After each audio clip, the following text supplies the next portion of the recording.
علم کا معنی ہے جاننا، اور عالم جاننے والے کو کہتے ہیں۔ علم جاننے والا، کس چیز کا علم جاننے والا؟ قرآن کا علم جاننے والا، حدیث کا علم جاننے والا، رسول کریم صلی اللہ علیہ وآلہ وسلم کی سیرت کو جاننے والا، اللہ کی ذات و صفات کا علم رکھنے والا، اللہ کی معرفت کا ادراک کرنے والا، اس کو عالم کہتے ہیں۔ اگر ایک بندہ اپنے پاس کافی زیادہ ڈگریاں رکھتا ہے لیکن وہ ماں باپ کی گستاخی کرتا ہے تو اس کو عالم نہیں کہا جائے گا۔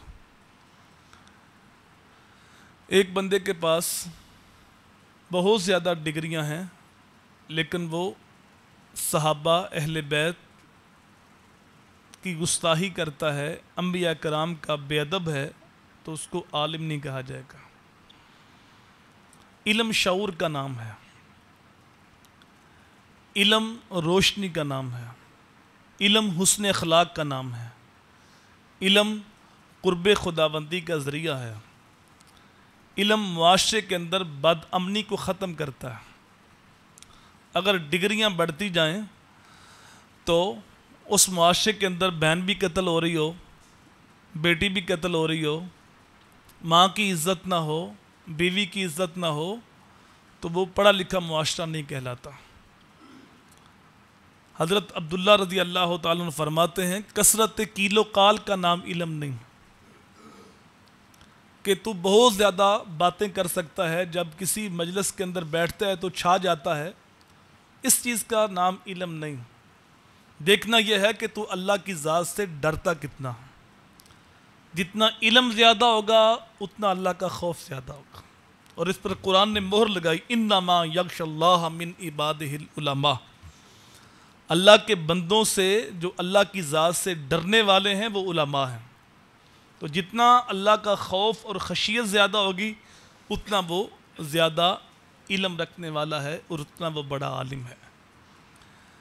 علم کی فضیلت کے حوالے سے اتنا ہی کافی ہے کہ آپ جانتے ہیں کہ جب حضرت آدم علیہ السلام کی تخلیق کا ارادہ اللہ نے فرمایا تو فرشتوں سے کہا کہ میں زمین میں اپنا نائب بنانے والا ہوں، تو فرشتے عرض کرتے ہیں کہ ہم تیری پاکی بولتے ہیں، تیری تسبیح بیان کرتے ہیں، اور وہ دنگا مشتی فساد کرے گا، قتل و غارت کرے گا۔